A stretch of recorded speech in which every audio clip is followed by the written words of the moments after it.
మనం జీవితంలో ఏదైనా ఇచ్చినప్పుడే ఏదైనా పొందగలం. సో నేను మీకు నా ఫిలాసఫీని ఇస్తున్నాను. మీకు నా ఫిలాసఫీ నచ్చితేనే బదులుగా మీరు నాకు ఒక లైక్, ఒక కామెంట్ ఇవ్వండి. అలా కాకుండా నా ఫిలాసఫీ మీకు నచ్చకపోతే డిస్లైక్ చేసేయండి.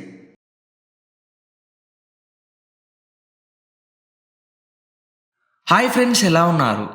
మనం రోజుకు ఎన్నిసార్లు అద్దం ముందు నిలబడతాం? బహుశా వందల సార్లు కదా. కానీ ఎప్పుడైనా అద్దంలో కనిపిస్తున్న వ్యక్తిని చూసి అసలు నేను ఎవరు అని మీరెప్పుడైనా అడిగారా? మనలో చాలామందికి ఈ ప్రశ్న వింటే ఏదో ఫిలాసఫీ క్లాస్లా అనిపించవచ్చు. కానీ నమ్మండి ఫ్రెండ్స్, మన లైఫ్లో వచ్చే సగం టెన్షన్లకి సమాధానం ఈ ఒక్క ప్రశ్నలోనే ఉంది. అసలు ఇక్కడ సమస్య ఎక్కడ వస్తోంది? మనం మనల్ని ఎలా పరిచయం చేసుకుంటాం? నేను ఒక సాఫ్ట్వేర్ ఇంజనీర్ని, నేను ఫలానా వాళ్ళ అబ్బాయిని లేదా అమ్మాయిని, నాకు ఇంత జీతం వస్తుంది, నా సోషల్ మీడియాలో ఇన్ని వేల ఫాలోవర్స్ ఉన్నారు. ఇక్కడ ట్విస్ట్ ఏంటంటే, ఒకవేళ ఆ జాబ్ పోతేను, ఆ రిలేషన్ బ్రేక్ అయితేను, ఆ ఇన్స్టాగ్రామ్ అకౌంట్ డిలీట్ అయిపోతేను, అప్పుడు మీరు ఎవరు? ఇక్కడే మనకి ఐడెంటిటీ క్రైసిస్ మొదలవుతుంది. మన విలువను బయట ఉన్న వస్తువులతోనో మనుషులతోనో కొలుస్తున్నాం. అందుకే ఒక చిన్న ఫెయిల్యూర్ రాగానే ప్రపంచమంతా ఆగిపోయినట్టు అనిపిస్తుంది. ఇక్కడ వేల ఏళ్ల క్రితమే అద్వైతం దీనికి ఒక అద్భుతమైన సొల్యూషన్ ఇచ్చింది. అది చాలా సింపుల్. నువ్వు చూసేది నువ్వు కాదు, నువ్వు దేన్నైతే గమనిస్తున్నావో అది నువ్వు కాదు. ఫ్రెండ్స్, దీన్ని ఒక చిన్న ఎగ్జాంపుల్తో నేను వివరిస్తాను. సో సరిగ్గా వినండి. మీరు ఒక సినిమా చూస్తున్నారనుకోండి.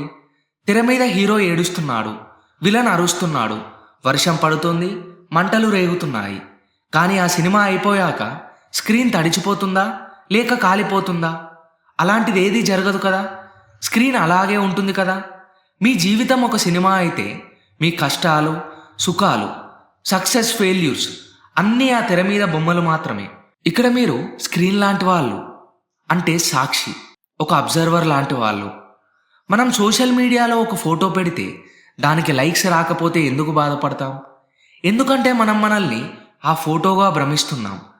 ఇక్కడ అద్వైతం ఏం చెప్తుందంటే, నువ్వు నీ బాడీవి కాదు, ఎందుకంటే అది మారుతూ ఉంటుంది. నువ్వు నీ మనసువి కాదు, ఎందుకంటే అది నిమిషానికో రకంగా ఉంటుంది. మరి నువ్వు ఎవరు? నువ్వు ఆ చైతన్యానివి, ఇన్ఫినిటీ కాన్షియస్నెస్వి.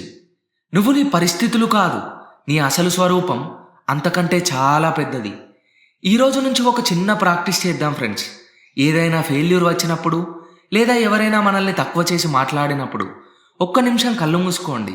మీకు మీరే ఇలా చెప్పుకోండి: నా జాబ్ పోయింది కానీ నేను పోలేదు, నా రిలేషన్ బ్రేక్ అయింది కానీ నా ఉనికి ఇంకా ముగియలేదు, నేను ఈ శరీరానికి, మనసుకి అతీతమైన ఒక అనంతమైన శక్తిని.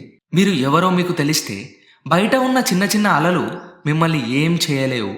ఎందుకంటే మీరు అల కాదు, మీరే ఆ మహాసముద్రం. సో ఫ్రెండ్స్, నెక్స్ట్ టైం మీరు అద్దంలో చూసుకున్నప్పుడు కేవలం మీ ఫేస్ మాత్రమే కాదు, మీ లోపలున్న ఆ అనంతమైన నిన్ను గుర్తించడానికి ట్రై చేయండి. ఈ టాపిక్ మీకు ఎలా అనిపించిందో మీ అభిప్రాయాన్ని కింద కామెంట్ బాక్స్లో కామెంట్ చేయండి. అలాగే నెక్స్ట్ ఎపిసోడ్లో మరో ఇంట్రెస్టింగ్ టాపిక్తో కలుద్దాం. సో ఫ్రెండ్స్, ఈ వీడియో మీకు నచ్చిందని ఆశిస్తున్నాను. నా ఫిలాసఫీ మీకు నచ్చితే మనం ముందు చెప్పుకున్నట్లు నాకు రిటర్న్ గిఫ్ట్గా ఈ వీడియోకు లైక్ చేసి మీ అభిప్రాయాన్ని కామెంట్ రూపంలో అందించండి. అలాగే మన ఛానల్ను సబ్స్క్రైబ్ చేసుకోండి. Thanks for the listening guys.